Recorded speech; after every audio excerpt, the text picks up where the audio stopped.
Tak. On the spot. Lebih kurang gitulah. Baik. Pasir Salak indah tempatnya. Oi. Wakil rakyat segak orangnya. Dengarlah YB jawapan saya. Apa pun perancangan, rakyat tetap dapat faedahnya. Yang berhormat, untuk makluman yang berhormat, pada tahun 1899, Kampung Baru telah ditubuhkan hasil usaha dan desakan penduduk Melayu tempatan di Kuala Lumpur terhadap pentadbiran British kolonial. Residen British Selangor bersetuju untuk cadangan penubuhan Kampung Melayu di Kuala Lumpur yang terletak di antara Sungai Kelang dan Jalan Batu iaitu Batu Road. Kini Kampung Baru yang berusia 125 tahun telah menjadi simbol kawasan masyarakat Melayu dalam Bandaraya Kuala Lumpur. Walau bagaimanapun setelah lebih satu abad, sudah tentulah terdapat keperluan untuk kita mengharmonikan persekitaran Kampung Baru dengan kepesatan pembangunan ibu kota. Sehubungan dengan itu, pada 1 April 2012, Perbadanan Pembangunan Kampung Baru iaitu PKB telah ditubuhkan untuk menerajui pembangunan semula Kampung Baru ke arah kesejahteraan komuniti di ibu kota pada amnya.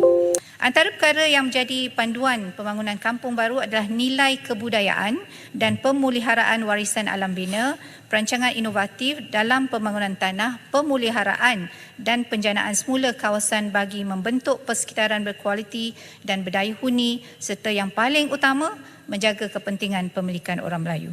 Semenjak tertubuhnya wilayah Persekutuan Kuala Lumpur pada tahun 1974, terdapat beberapa kawasan di dalam tanah MAS yang telah dimajukan. Kini hanya ada sebilangan kecil sahaja rumah-rumah berciri tradisional yang masih kekal. Antara yang wujud sehingga sekarang adalah rumah limas, rumah Johor dan rumah bumbung panjang di atas tanah milik individu. Selain daripada itu, terdapat bangunan yang mempunyai nilai sejarah seperti Kelab Sultan Sulaiman yang terletak di Jalan Kelab Dewan Sultan Sulaiman.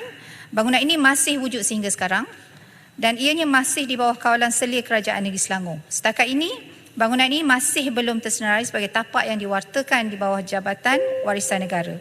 PKB telah menyediakan Pelan Induk Pembangunan Kampung Baru 2040 PIPKB 2040 sebagai hala tuju perancangan dan pembangunan semula Kampung Baru untuk tempoh 20 tahun akan datang. Pelan induk ini akan menjadi rangka utama dan panduan utama dalam pembangunan serta pembangunan semula Kampung Baru. Hala tuju dasar untuk membangunkan semula Kampung Baru akan dikekalkan selaras dengan pelan induk sedia ada dan PKB akan memastikan hak dan kepentingan orang Melayu di Kampung Baru terpelihara.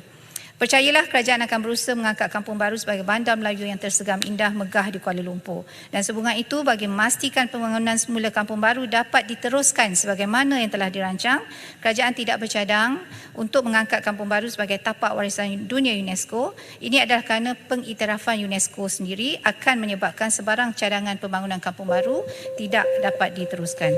Tambahan pula, pengiktirafan warisan mempunyai 3 peringkat bermula daripada tapak warisan yang diberikan oleh Jabatan Warisan Negara, kemudian diikuti pula oleh warisan negara yang diberikan oleh Kementerian Pelancongan Seni dan Budaya atau MOTEK, dan kemudian barulah warisan dunia yang diberikan oleh UNESCO. Pengiktirafan warisan di ketiga-tiga peringkat ini mempunyai beberapa kriteria yang perlu dipenuhi dan setengahnya tidak dapat dipadankan dengan ciri-ciri semasa Kampung Baru sekarang. Terima kasih.